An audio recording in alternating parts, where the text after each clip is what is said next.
Hey y'all.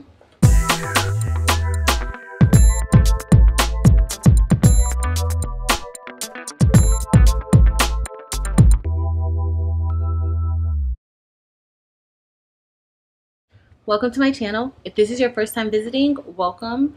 If you are a returning subscriber, welcome back. So today we are doing a little crafting and combos. Today I'm kind of multitasking a bit. I have still that order that I'm placing, but I'm just cutting some vinyl and I have a whole bunch of orders that I want to get out. So I'm gonna start packaging those and we will continue our talk from yesterday. Today I'm going to kind of pick up where I left off yesterday, and I didn't get a chance. I had a different video planned out, but I kind of switched it around and felt like today would be a little bit more fresh. I would not be able to share this story and what happened to me if it were not for me having an amazing support system behind me. And I'm talking about people who were calling me every single day, my family and my friends. One person from the church, she literally every day she went to the gym with me. Not because she had to work out, because sis is fine, but she went with me just because she wanted to make sure that I was okay. And not one time did I ever have to share anything with her. So we would literally drive in the car listening to Oceans every day with me singing and just making small talk about random things. And for that, I'm forever grateful. I had a friend who literally comes, she still comes to the house every day to check on me, to make sure that I'm okay. And I'm just thankful for that. If you have people in your life who are going through things, please check on them. Don't just call and say, hey, how's it going? How you doing? Okay. No.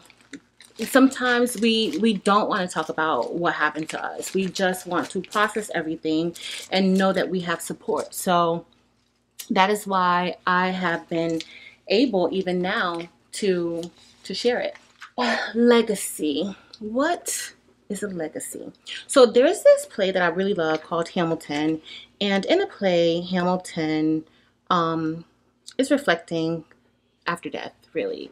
But what is a legacy? And in the play he says, or the character Lin-Manuel Miranda says, a legacy is planting seeds in a garden that you never get to see. Part of me telling my story is a part of my legacy. So when bad things happen to us, or things that we think is bad, because I can't say that this is 100% bad situation for me. We have to remember that our story is going to be helping other people. Okay?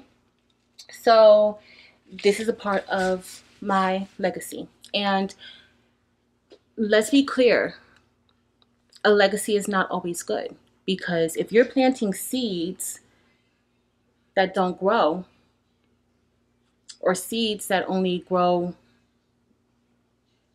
bad crop, then clearly the legacy that you're leaving or that you left is not a good one. So that we always have to remember. A legacy, we want our legacies to be good, but I want to know that I'm putting something positive into the earth. So if my story can help someone, then just one person, then I'm pleased with that. All right, so back to the story. I'm going to try to speed things up and go a little bit quicker because my best friend called me and she was like, B, yes, honey, for this story, but sis, like, pretend that you're talking to me. So I'm about to pretend I'm talking to her. All right, so after the car situation, you know, everything's okay, trying to just figure things out, and everybody moved down, so we're all starting the family, and the kids came, and the kids were looking like, the first time that they came, like, what?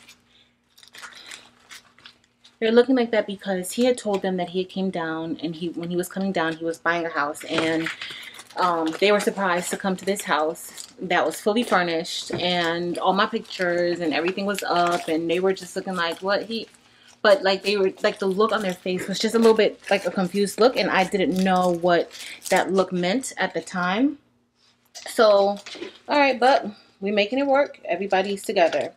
Well, after that, it was almost time for the wedding. So probably like 2 weeks before the wedding, like I hadn't thought about getting any rings because honestly, I was still kind of like, I hate spending a lot of money. And so I was still like a little bit like no, with from the car situation. Man, 2 weeks before the wedding, this fool's like, oh, well, let's go get the rings. So I'm like, okay, we'll go get the rings, whatever. Like, I'll go. But I'm thinking that, you know, usually when you offer someone something or you say, let's do something, I know when I invite my friends to dinner, if it's not like mutual, if I say, hey, let's go out, you know, we'll both pay, or like if I say, hey, you know, I'm going to take you such and such, you know, I want to treat, then I'll treat. Like, it's not, y'all, we go to Zales Jewelers, and Zales Jewelers has this great plan for anybody who's looking for any type of jewelry. Like if you want to upgrade or whatever, you can pretty much bring back the jewelry that you have and just pay the difference. And it's an actual, it's a good thing. So we're at Zales Jewelers looking at the jewelry, and he picking out the blingiest of the blingiest jewelry.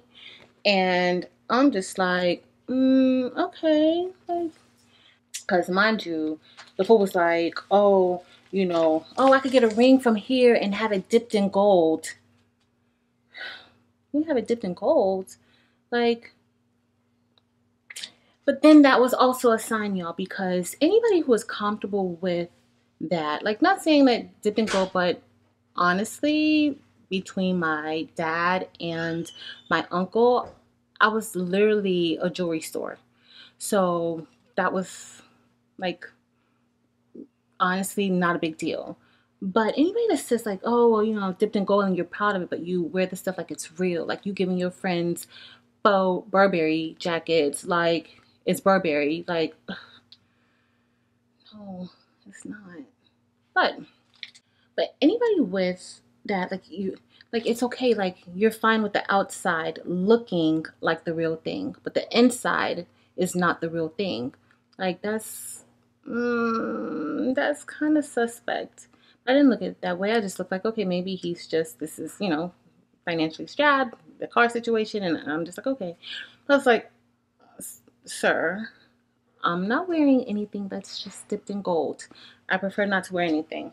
So we're at the jewelry store, and at the jewelry store, we go, we're looking around, and he's picking out the brightest of the best cut diamonds.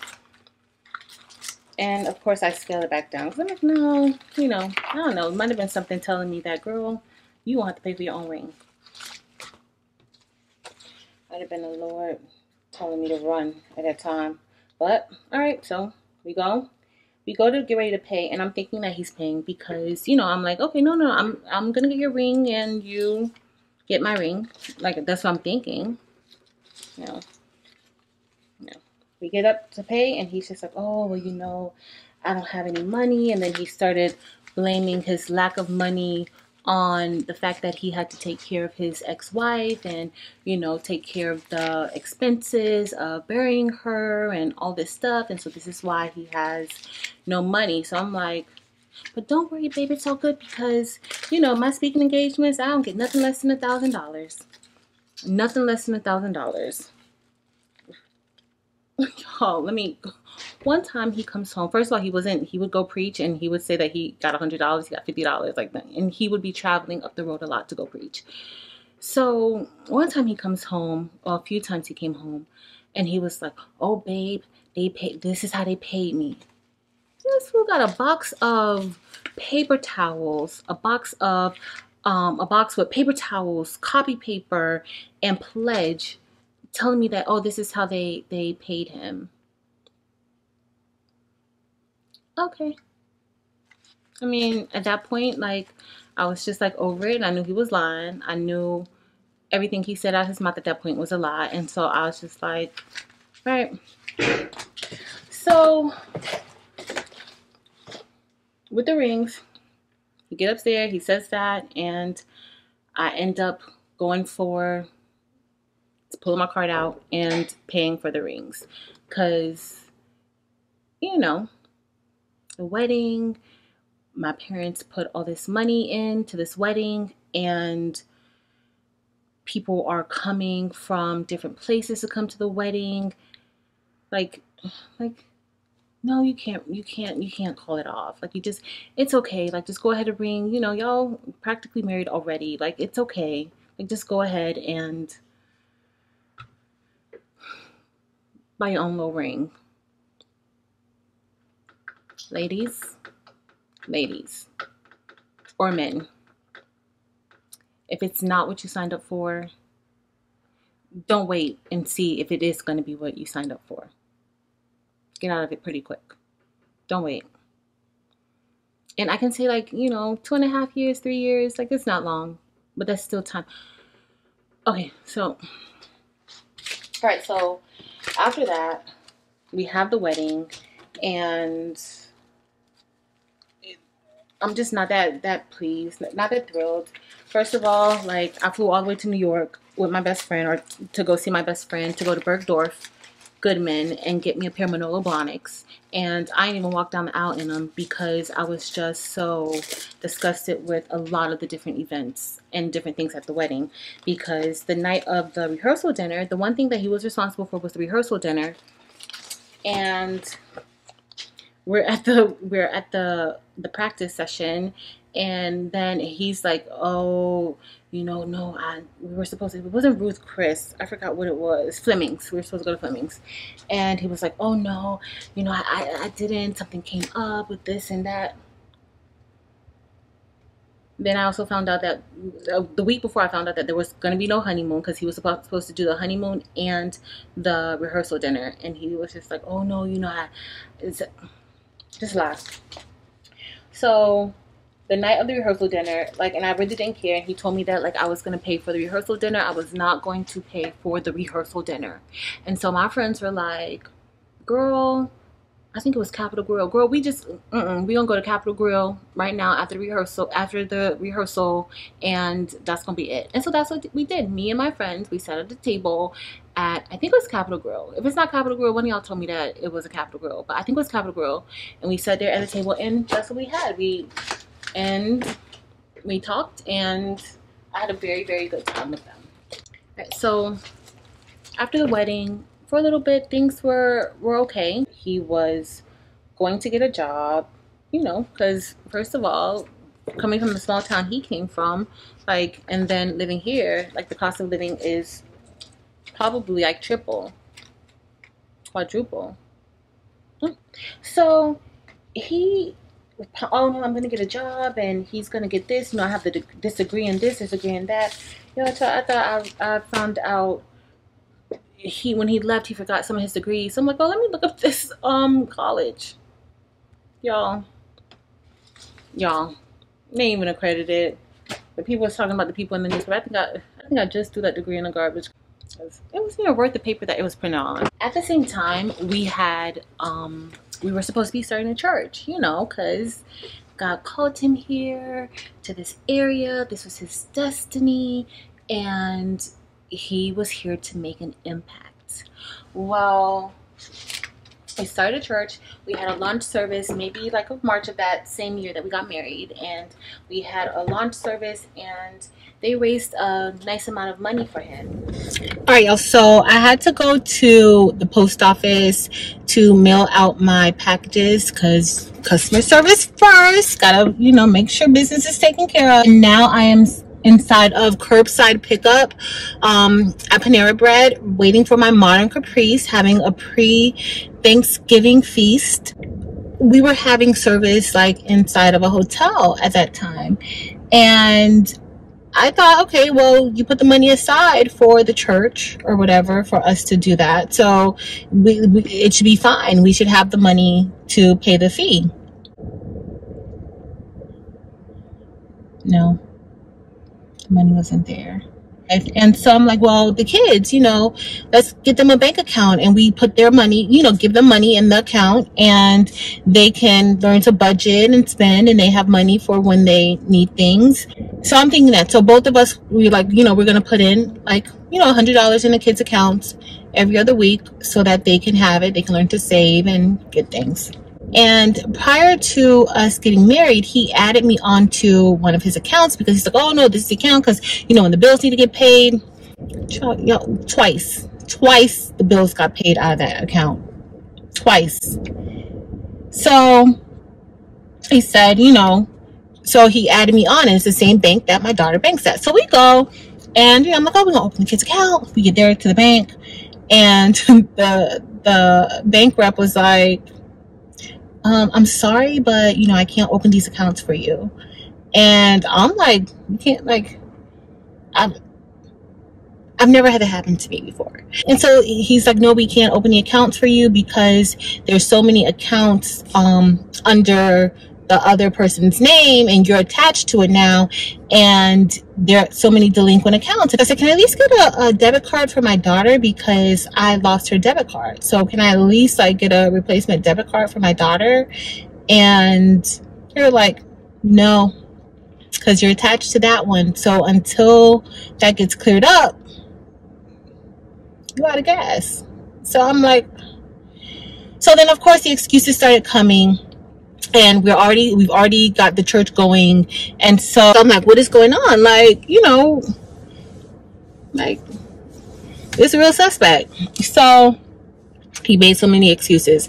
Well, this is the account that we had in the fellowship name, and this person was taking the money, so I had to close it out, and this or that. And then this account, this was another account. So needless to say, we couldn't open up the account, and we couldn't even open up a church account. So the money, so we had to use the old church's account from where he's from, because that account was still open. Prior to that, but I would hear like bits and pieces of things as far as like with the money and the church and this or that, and something came up because he loves to have people on speakerphone, and one of the members from the church called, and they were questioning something about the money in the account. There was the money to pay the church bills. And so I'm looking at him, and he's trying to, whatever he's saying, because he uses his words very deceptively. You don't know that he's deceiving you, but he's really, really good at that. So the person on the phone, you can hear the concern. So when he got off the phone, I'm like, well, what's going on with the money? He was like, babe, I'm just trying to cover another church member. The deacon has been spending the money. I've already talked to him about it, and he was the one who was stealing the church money, and it's I'm taking care of it. So I said, well, why are you still allowing him to handle the money? Because you were just talking to him before this person called, and he was supposed to be depositing whatever came in. And so I'm like, well, why is he? Oh, babe, it's about restoration. I don't want to be a hindrance. I don't want him to feel bad. I want him to feel restored and this or that. And I'm like, so right then and there, I'm like, okay, like, this how y'all do it? Like, but for me, that was a sign. And at that point, the church money that we started collecting when we had offering, we started our church services, I would not let him touch it. He could not hold the card. And I think a lot of his bitterness and anger about the fact that I would not let him spend the church money, that was a real problem for him. And I mean, I just couldn't. Like, at the end of the day, the money that's coming in to the church, that's not for our personal use. That's for God. If you get a salary, that's one thing, but not for you to just be going to spend that, talking about you going to McDonald's and you're going to buy a suit and you're going to buy, no. Hey y'all, so back from Panera Bread and I've eaten my lunch, and I really want to get through the story, but it is going to take a little bit longer than I thought it would. So there will be a part 3 because I really have to finish this order for the Christmas shirts that I started the other day, because I really want the family to have them as soon as possible. So that's it for today. If you enjoyed this video, please like the video, comment below if you can relate, if you have any suggestions or anything. But I will be back for part 3, and I really want you guys to reflect on what I touched on at the very beginning, like just support. I know I briefly mentioned it, but just support. Like, it's important to show support to people who may be going through a situation, or if you see things maybe look a little bit different, please support them. Mental illness is real, okay? And people can hide it and people can try to work through it, but that little support really does make a big difference for everyone. We all have a story. Having a story is fine. One, that means that you're still benefiting from life, and your story could help someone else, and it's nothing to be ashamed of. So I have people who are like, oh, are you sure you want to share that? No, I'm not sure. But since I started, I'm committed to sharing my story because it's for somebody. Somebody needs to hear the story and know that there's hope. And it's not fair for everybody to walk around like everything is perfect, and you have people who are really looking for help. So that's it for today. My crafting people, if you guys are still with me, I think I'm gonna post a crafting video tomorrow. Take a break from this heavy stuff. Like, I need to have a zen moment tomorrow, a zen day. All right, so thank you for watching. Until next time.